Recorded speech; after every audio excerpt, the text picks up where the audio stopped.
good morning and welcome to Joy News Interactive. We're live from digital address GA0992539 in Kukumim on DSTV channel 41 and Go TV channel 144. On Facebook, Twitter and Instagram, we're Joy News on TV. You can also go to YouTube, where my Joy Online TV. Send us a WhatsApp message. The number will be on your screens. I'm Apisa CVD. Thank you so much for your company. Now let's talk about scars of the revolution. Ahead of the premiere of the second in our series of crimes that shook the nation, titled Scars of the Revolution, today, many have been questioning the relevance of the documentary. On Facebook, we've been asking you what you remember about that day or that year. But before we get some of your answers, Raymond has been answering some of your questions. Here it is. Says, with this, what was the essence of the National Reconciliation Commission? Why can't we think about the economy today and other precious issues confronting us? I mean, I don't profess to be an economist, but I know that on this network, virtually every day, we do stories about the city, about how the economy is running, about how the various systems are running. And my very first story on this network was what's called what was promised you and how it's been delivered after the government came into office in 2017. So indeed, there are economic stories that have been done every single day. If there's a bulletin that's of 30 minutes, we will spend at least half of it doing the economic stories. But the other social stories, which impact the economy of the Republic of Ghana, which are part of what we call the complete development of the people. So if you are checking the Human Development Index, for instance, living in harmony with other people, being at peace, and being able to feel that you are part of a state, collective state, is part of how we determine the development of not only the people, but of the state too. So yes, we'll do the economic stuff, but these are the other social stuff that are relevant to make sure that we develop as a state too. Okay, I'll take the other question. So will it be appropriate to do a documentary on the Dagbon issues before? There was no justice served in terms of getting those who killed to be jailed. What, you know, me, I'm a small man in this enterprise. I get to be assigned to do things that I have to deliver on them. But I know that it's part of the conversation that if this, and I believe so, is a big crime that shook the nation, you can be rest assured that it will be covered, and you know that we did Who Killed the Judges. We are up to Scars of the Revolution. Even if it's sequential, chronological analysis, you can see you are coming from some place. Hopefully, we will get to the end of having to unveil and get to understand what happened in the year 2001 or so when the overlord of Dagbon was murdered, together with some 29 others, I understand. Yeah. Okay, so this other question there, well, I think, yes, is the Dagbon question that there's this question about what do you intend to achieve with your outcome. Like what journalists usually do, I want to portray to you and the people who hold power, the people that you've asked me to hold accountable, that you promised to do this, that, and also do these other things. You have not succeeded in doing this, that, and these other things. For example, why do we devote some almost 1 million Ghana cedis to be paid as reparation to some people? Can they account for every single peso of it? Because if I've been through atrocities, let's say they killed my father, and if my father died and I've suffered for so many years, and you start to give me some help or aid or help me through the process, and at the end of the day, the pittance, and I call it pittance because I'll portray to you how much was paid them, the small money you said you would give me, I end up not getting after doing trips up and down, and so many people I spoke to were in that category.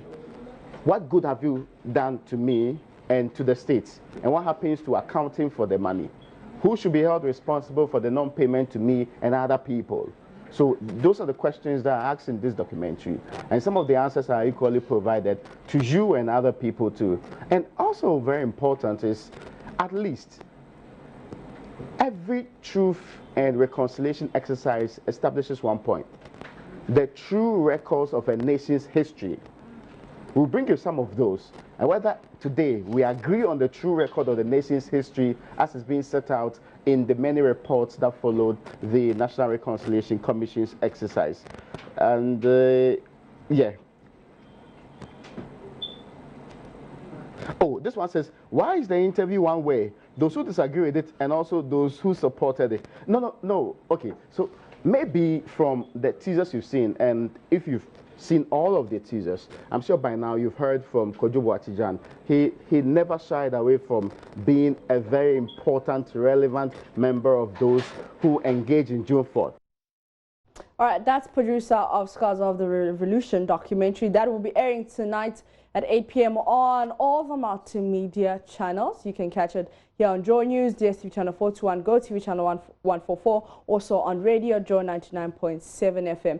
But you've been reacting to the promos we've been putting out and some of the comments you've been saying. Let's just try and check them out. All right, and Abdul says, I believe you're enriching the literature and enhancing our knowledge in the dark periods of our history. I'm excited about it, and I want to encourage you to do more. Emmanuel says, insightful documentary, I can't wait to watch it today. God willing, well done at Raymond and the entire crew of Multimedia.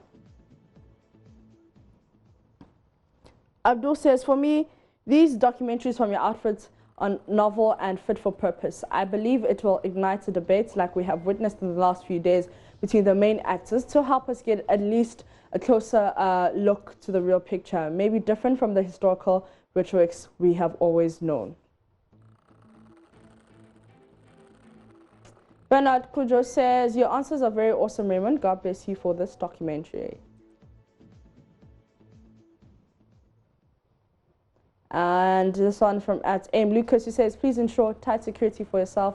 Do not yield to any intimidation. We want more revelations.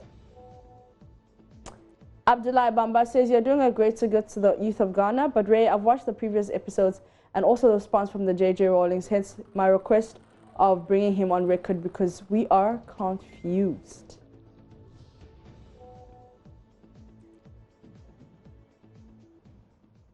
Cosmos Williams says, in fact, I would advise Joy News to produce this whole true story on CDs for us to get the chance to buy one for keeps. That's just a suggestion. Thank you. Matilda Coleman says, a lot of people are really interested in the story. The reconciliation program really didn't do anything for a lot of Ghanaians. Our old men are still crying. Baya Jeremiah says, those who refuse to know history can easily repeat the same mistakes. Thanks so much, Joy News, for such a powerful documentary. Fat Kojo says, I'm learning a lot from your work. Thanks for that. Cosmos Williams says, Joy News should produce this on CD for people to buy. Cosmos comes back and says, under no circumstance should people underestimate this program. I never thought in a million years this documentary could one day happen in our era. Even the First World War and the Second World War and the Holocaust are still being investigated and broadcasted for the 21st generation to watch, and people are still being prosecuted. Why is our story different from theirs? Ghanaians should wake up and take off their blinkers to see what democracy really is and start living it.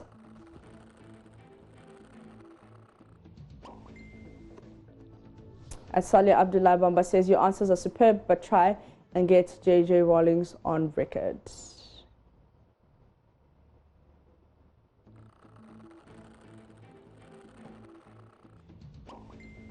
You can send us your WhatsApp messages. What do you know of the 4th June 1979 and 31st December 1981? Now, let's talk about the Clean Ghana campaign.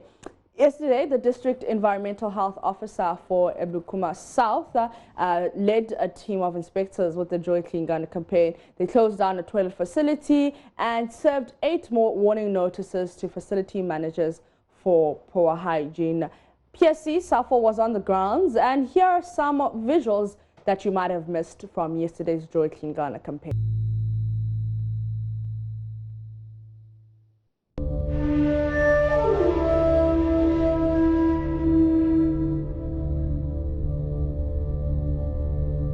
All right, some interesting and a bit disturbing and kind of disgusting visuals coming from the Joy Clean Ghana campaign, but you've been reacting to this. Let's go to Facebook and see what you had to say. Okay, Pawili says, why only in Accra? All right, so I mean, why only in Accra is because we're starting, the campaign just started and the team is very little. So for now, it's just only in Accra. And there's also Kumasi, and they're doing a great job, but we'll spread it to the rest of Ghana once we get more hands. But wherever you are, Paweli, you can do it in your own community. Kobe says, 21st century Ghana, what kind of leaders do we have? Also, what kind of citizens do we have? Ophelia says, it's a good job. Okay.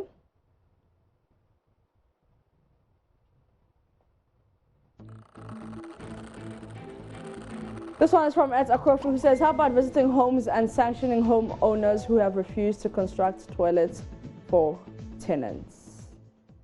Redime says, good job, but where are they going to ease themselves in the area? Ghana or Ghana? Shatale was right. They'll come around 1-2 days and go back and sit in their offices.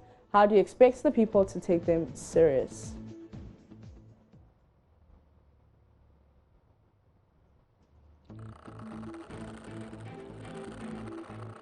All right, you're still watching Joey is Interactive with myself, Mapita CBD. I'm going to take a quick breather. I'll be back with more.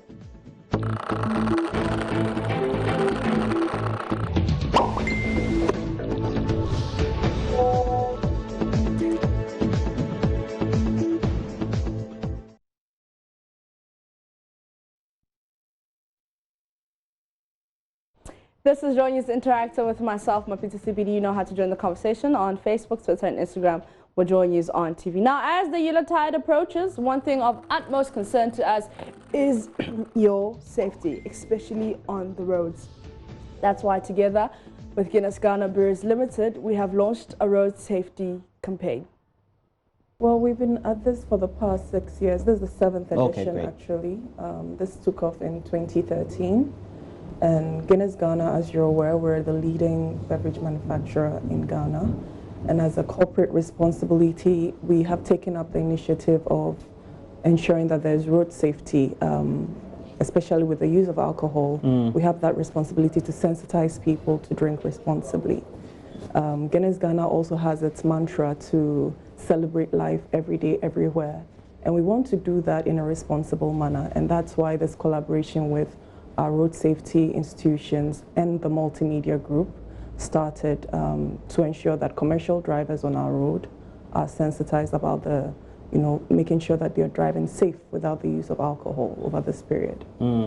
And so we're going to make sure that collaboratively, we do it in what way? So this year, we're having it done uniquely. We have it themed as Chakwainu Mum. If you hear the tree Chakwainu Mum instead of Cha and Sa. So we're encouraging our drivers to focus on going the mile, going through the journey, rather than taking alcohol whilst driving with passengers in their cars. One of the things we're doing uniquely this year is to ensure that we are signing on to Join the Pact. Now, Join the Pact is more or less enforcing the education that goes along with... Join the Pact? Yes, Join the Pact. It goes along with the education that goes with the campaign, which is to ensure that our drivers are getting some education about the drinking responsibly, ensuring that they are not drinking and getting onto the back of their cars to drive. Join the Pact also seeks to ensure that people are aware of the use of alcohol in a responsible manner. You eat before you take anything alcoholic, just making sure that people are generally aware of keeping safe when using alcohol. So once we get this bit added globally, as Diageo, we are committing to signing on over 50 million people globally. In Ghana, we're aiming to get at least 150 people sensitized about Join the Pact, which means that they are joining the pact to say, I will drive safely without drinking alcohol. Well, Dr. Sasu, it also means that you play a critical role. I do also know that you're having other initiatives to make sure that the passenger or the pedestrian becomes integral. But for this, what do the statistics say in relation to alcohol and why we need to make sure we impress on ourselves to have this great initiative embarked upon? Once again, I want to say thank you very much for this opportunity. The issue is that, given the background, we are talking about risk factors that induce the carnage on our roads. And we talk of alcohol abuse, that's it, drinking under the, driving under the influence of alcohol and failing to wear seatbelt and helmets. And the issues are that, particularly during Easter festivities and occasions like that, what we realize is that road traffic crashes always sours, particularly during this period. Always on the ascendant. Yes, exactly. That's what I've been always on the ascendant. So we have designed a series of activities, both enforcement and education, to make sure that this year traffic crashes during this occasion also come down to the barest minimum. That's why we find it very, very important that we have to collaborate with such an initiative so that we downsize the accident problem. So basically we are looking at education combined with enforcement and with Guinness Ghana. What we are going to do is that we are going to go around with them throughout major routes and highways and test drivers of their blood alcohol. Using breathalyzers? Yes, to determine their blood alcohol concentration. Apart from this, what we intend to do is that during the Christmas hotspots, we intend to institute what we call snap checkpoints, where we use our breathalyzers to check people at routes leading to routes that are leading to where people, the pubs and where people drank. The essence basically is to make sure that this Christmas road traffic crashes just very drastically. It's a chilling period. But we're great customers of Guinness Ghana. But does this dovetail into your programs for the period as an authority? Yeah, very much. Thank you once again, and good morning to your viewers. As you know, National Road Safety Authority is a statutory body that is mandated to promote, develop, coordinate road safety activities in the country. And now that we've been given authority status, we have an extra mandate of regulation. And so every activity around road safety is being regulated or promoted by us. And we have stakeholders that we work with. You know, road safety is a shared responsibility. We can't do it alone. Everybody should be involved. So when we get stakeholders like Guinness Ghana, the police service, who are doing something to help bring out what our mandate, to achieve our mandate, we are very much grateful to them. So we've collaborated with them since they started the program, and we are with them. This Christmas, let's make sure we stay safe on the roads. We want to see you in 2020, so always make sure don't drink under the influence of alcohol or drugs. If you're feeling too tired to sleep, to drive, then, you know, take a nap, park somewhere safe, take a nap, and just stay safe on the roads. Always look out for pedestrians crossing the road. Now, let's talk about something very exciting. The Times 2019 Person of the Year, Greta Thunberg, the teen activist from Sweden who has urged immediate action to address the global climate crisis, was named Time Magazine's Person of the Year for 2019. Now, she's the youngest person to have ever received the accolade. Thunberg, who's only 16 years old, was lauded by Time for starting an environmental campaign in August 2018, which became a global movement, initially skipping school and camping out in front of the Swedish parliament to demand action. And that's how we end Joy News Interactive with myself, Mapiti CBD. You know, you can join the conversation on Facebook, Twitter, and Instagram with Joy News on TV. Thank you so much for your company. Enjoy your day.